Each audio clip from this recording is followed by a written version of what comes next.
श्री राधे राधे। भक्तों, प्रभु के दर्शन के लिए साधना करना और यदि कोई यात्रा में जाना पड़े अपने ठाकुर जी के पास तो उस यात्रा में चलना।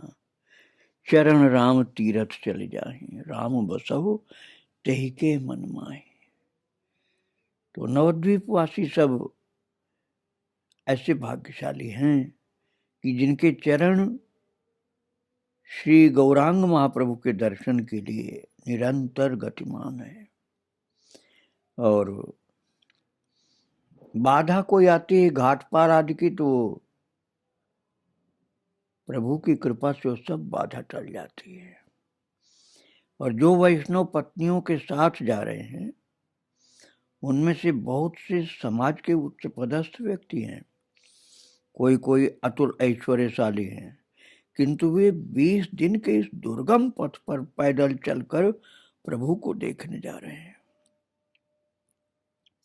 जिस स्थान पर भक्तगण रात्रि वास करते हैं वही स्थान वैकुंठ के समान लगता है, क्योंकि उनके साथ खोल करताल अर्थात मृदंग और करताल है और हृदय में तरंग खेल रही है। वे रास्ते चलने, भूख प्यास और थकान के कारण दुख तो पा रहे हैं, किंतु साथ में औषधि है श्री हरिनाम संकीर्तन। जहां रात्रि व्यतीत करते हैं वहीं कीर्तन आरंभ करते हैं और चारों ओर के लोग देखने के लिए दौड़ पड़ते हैं। वहां समारोह होने लगता है। कितने ही लोग तरंग में पड़ करके हमेशा के लिए कुल से बाहर हो जाते हैं।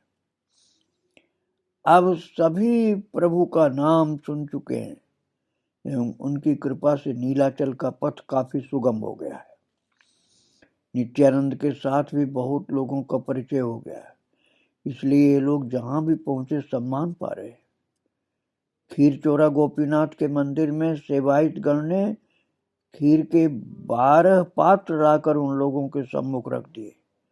इस प्रकार नाचते नाचते हरिनाम गाते गाते सभी 18 नाला जा पहुंचे। देखा कि वहां प्रभु द्वारा भेजी गई 2 मालाएं हाथ में लिए गोविंद खड़े हैं। भक्तगण के आने पर वे मालाएं निताई और अद्वैत को पहनाई। प्रभु के प्रेम और आह्वान के निदर्शन स्वरूप मालाएं पाते ही सभी आनंद के साथ कीर्तन करते चल पड़े। आज श्री जगन्नाथ नरेंद्र सरोवर में नौका विहार करेंगे, इसलिए वाद्य के साथ विभिन्न उत्सवों का आयोजन हुआ है। साहस साहस से पताकाएं उड़ रही हैं। बहुत सारे लोग नौका विहार देखने के लिए किनारे पर उपस्थित हैं। उस ओर से प्रभु के नवद्वीप के भक्तगण नृत्य करते करते आ रहे हैं और इस ओर प्रभु बहुत सारे नीलाचलवासी भक्तों को साथ लेकर वहां उपस्थित हुए। प्रभु के साथ गदाधर, स्वरूप, राम राय, पुरी, भारती, सार्वभौम, जगदानंद, अद्वैत प्रभु और उनके पुत्र अच्युत, प्रद्युम्न मिश्र, परमानंद, हरिदास आदि अनेक भक्त हैं। संकीर्तन का कोलाहल सुनकर प्रभु गण सह भक्तों के स्वागत के लिए अग्रवर्ती हुए। रास्ते में दोनों दलों का साक्षात हुआ और महाराज आनंद की बाढ़ आ गई। शिवानंद सेन ने अपने पुत्र को गोद में लेकर 20 दिनों का रास्ता तय किया है। पुत्र पिता की गोद में दबे कहाँ जा रहे हैं? प्रभु को देखने। दोनों गोष्ठियों का मिलन होते ही सभी प्रभु प्रभु प्रभु कहकर चीत्कार कर उठे। तब पुत्र ने पिता से पूछा, बाबा प्रभु कहाँ है?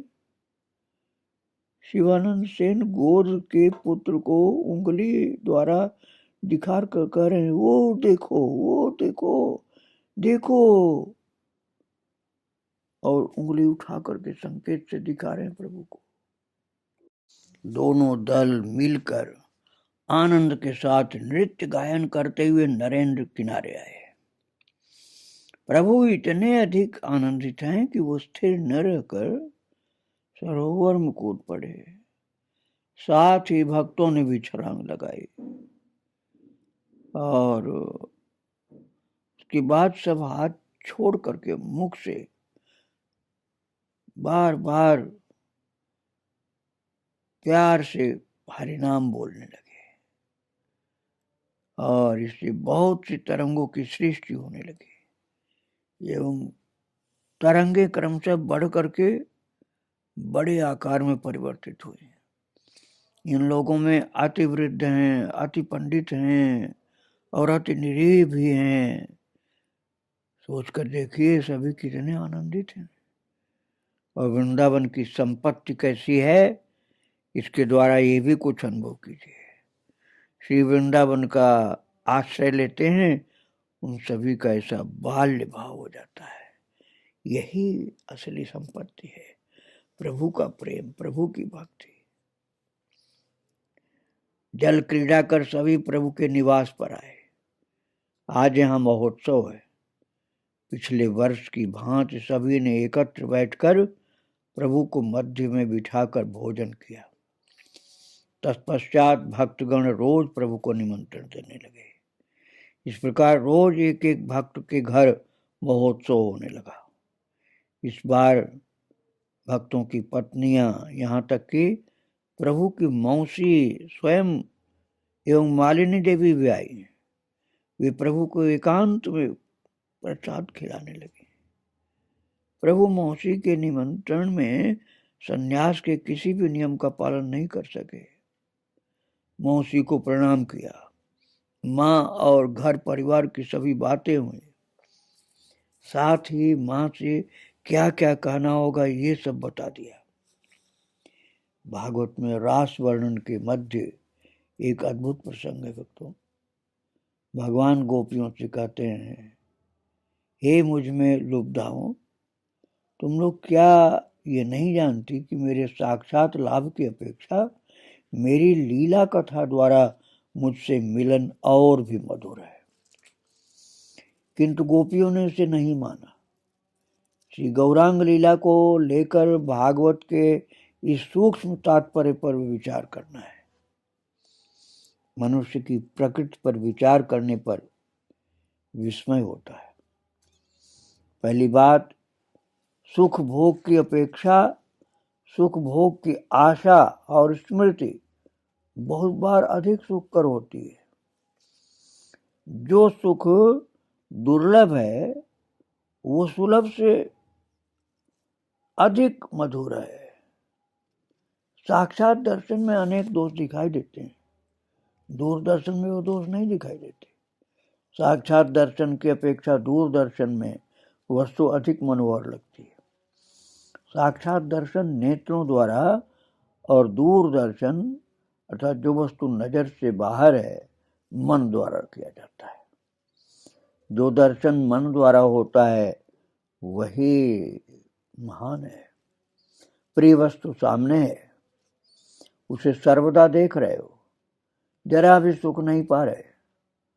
उस व्यक्ति के विदेश चले जाने पर उसे मन द्वारा देखना हुआ, तुरंत अधिक मधुर लगने लगा। इसलिए मृत्यु जीव का महा उपकार करती है। जहाँ मृत्यु ही जीव का लौकिक परिणाम है, वहाँ प्रिय वस्तु का पहले मरना अच्छा, क्योंकि जो मरता है वो बच जाता है। वह अपने विरह से उसको दुख न देकर उसके विरह में तुम स्वयं दुख भोग करो, उसको सुखी करो। वो व्यक्ति परलोक जाकर तुम्हारी प्रतीक्षा करेगा। तुम परलोक जाकर उसको पाओगे, वो तुम्हारे लिए बाहें फैलाकर बैठा हुआ है। यदि प्रियजन का वियोग न होगा तो परलोक में कौन तुमको प्रेम के साथ ग्रहण करेगा। जिन लोगों के प्रियजन का वियोग हो गया है वे मरने के बाद यहाँ का प्रिय संग त्याग कर परलोक में प्रिय संग पाते हैं। अर्थात वियोग में हृदय द्रवित होता है और हृदय कोमल होने पर ही वो वृद्धि पाता है। वियोग में प्रियजन नेत्रों से ओझल हो जाते हैं, इसलिए मन द्वारा उसका दर्शन करना होता है। उस उसमें कोई दोष हो तो वो भी अब नजर नहीं आता। उसका स्मरण उसके साक्षात दर्शन की अपेक्षा अधिक मधुर होता है। प्रियजन विदेश में है, यदि कोई वहां से आकर कहता है कि वो उस प्रियजन से मिला था, तब जो वियोगी है वो उसे लेकर एकांत में बैठकर उससे अपनी दूरस्थ निधि की बातें सुनता है। स्वामी परदेश में है, उनका संवाद लेकर कोई व्यक्ति आया, स्त्री उसके साथ एकांत में बैठकर अपने स्वामी के विषय में एक एक बात पूछती है। स्त्री को ये अपने स्वामी सहवास की तरह अधिक मधुर लगता है। ये जो वो सुनती है कि उसके स्वामी सर्वदा उसकी बातें करते हैं, सर्वदा उसकी प्रेम सुधा का पान करते हैं, तो उसका वियोग जनित तो दुख दूर हो जाता है। यही वियोग महासुख का कारण बन जाता है। इसीलिए भगवान की कथा बहुत सुख देने वाली है। इसी प्रकार मालिनी आदि वापस आकर जब शची और विष्णु प्रिया से मिलने गई, तब वे दोनों उनके साथ बैठकर निमाई की बातें सुनने लगी। यही हो गया जीवन धारण करने का उपाय। ये बातें दिन रात सुनने पर भी समाप्त नहीं होती। मालिनी के आने पर शची ने सर्वप्रथम पूछा, सखी मेरी कसम खाकर कहो मेरा निमाई जीवित तो है? तब मालिनी निमाई के बारे में शुरू से बताने लगी। निमाई को निमंत्रण दिया गया, वे कैसे आए, पैर धोए, आसन पर बैठे, क्या क्या खाया, कैसा भोजन था, शाक कितने प्रकार का था। निमाई शाक अब भी उतना पसंद करते हैं। मालिनी ये सब बता रही हैं और शची विष्णु प्रिया एकाग्र चित्त होकर सुन रहे हैं। उन्हें लग रहा है मानो वे अपनी आंखों से देख रहे हैं।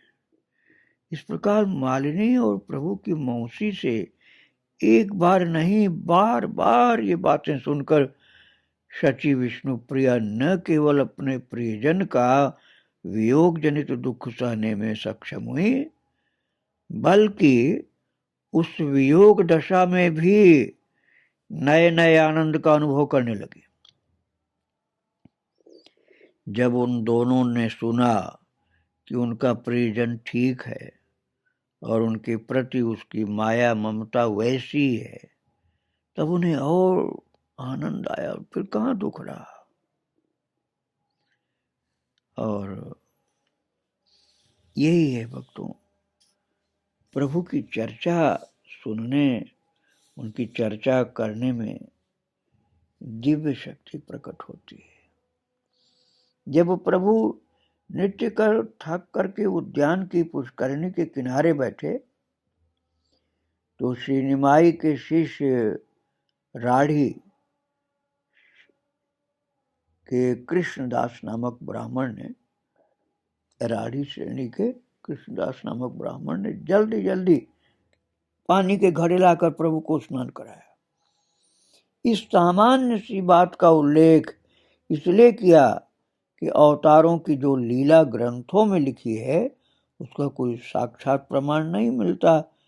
केवल गौर कला अवतार, गौर अवतार की बातें आंखों से देखने के बाद अति साफ तौर पर एक एक लिखी गई। और अवतार की बातें भी लिखी हैं, लीलाएं भी लिखी हैं, लेकिन गौर अवतार की बातें इसलिए इतनी साफ मिलती हैं कि वो बहुत थोड़े दिन पहले अवतार हुआ था। यहाँ तक कि कृष्णदास ने प्रभु को स्नान कराया था, ये भी लिखा है महाराज।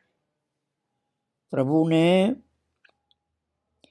पिछले वर्ष की तरह इस बार भी रथ के आगे नृत्य और मंदिर मार्जन किया, लक्ष्मी विजय उत्सव आज दर्शन किए। इस वर्ष कितनी भी लीलाएं की हों, परंतु अपनी मौसी को आगे बिठाकर उनके हाथ का बना भोजन करना और उनके साथ सांसारिक बातें करना, यही सबसे मधुर थी। भक्तों, इन मधुर लीलाओं के द्वारा भक्ति बढ़ती है, अर्थात भगवान की लीलाएं बड़ी स्नेह भरी, प्रेम भरी, मिठास भरी होती हैं। उनकी चर्चा आगे मैं फिर करूंगा। अभी आप आगे फिर श्रवण करिए। एक दिन की बात है भक्तों, अद्वैताचार्य जी ने श्री गौरांग को निमंत्रित करके जहां तक संभव था तैयारियां की। प्रभु की जितनी भी प्रिय वस्तुएं थीं उन सभी का भोग प्रस्तुत हुआ। पति पत्नी दोनों ने यत्न करके रंधन किया अर्थात भोजन बनाया। श्री अद्वैत अपनी पत्नी से कह रहे हैं, सुनो कृष्णदास की माँ, प्रभु अकेले आए हैं तभी मंगल, और जिस सहचर सन्यासी सभी आए तो प्रभु को जी भर करके नहीं खिला पाऊंगा। ये कहते कहते भीषण आंधी बारिश आरंभ हो गई और प्रभु भी ठीक इसी समय प्रसन्न मुख से हरे कृष्ण कहते हुए आ गए। और सन्यासी गण आंधी के उत्पात के कारण नहीं आ सके, इसलिए श्री अद्वैत ने महानंद के साथ भगवान को भोजन कराया। भोजन की समाप्ति पर श्री अद्वैत कह रहे हैं, हे इंद्र, तुम धन्य हो, तुम वास्तव में कृष्ण सेवा जानते हो।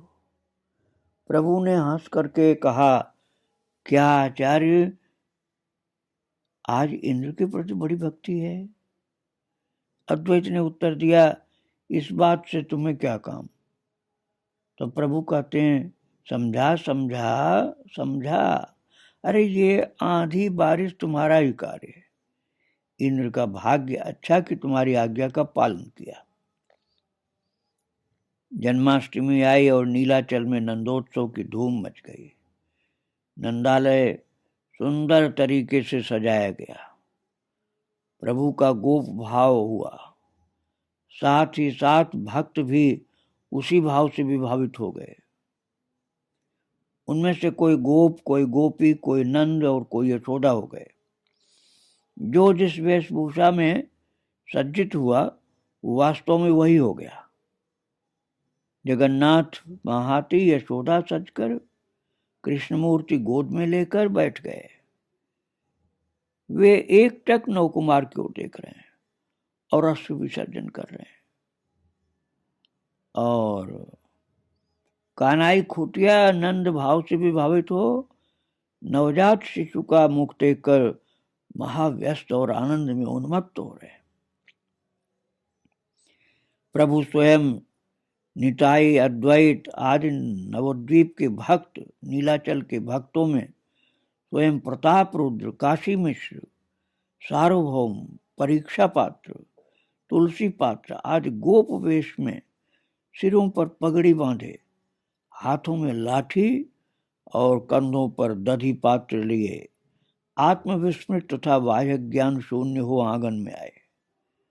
सभी सुख सागर में गोते लगा रहे हैं। सभी के शरीर दही, दूध और हरिद्रा जल से सिक्त हैं। आंगन दही दूध से लिपपुत गया है। सभी ने इस कीचड़ युक्त आंगन में लाठी हाथ में लेकर नृत्य आरंभ कर दिया।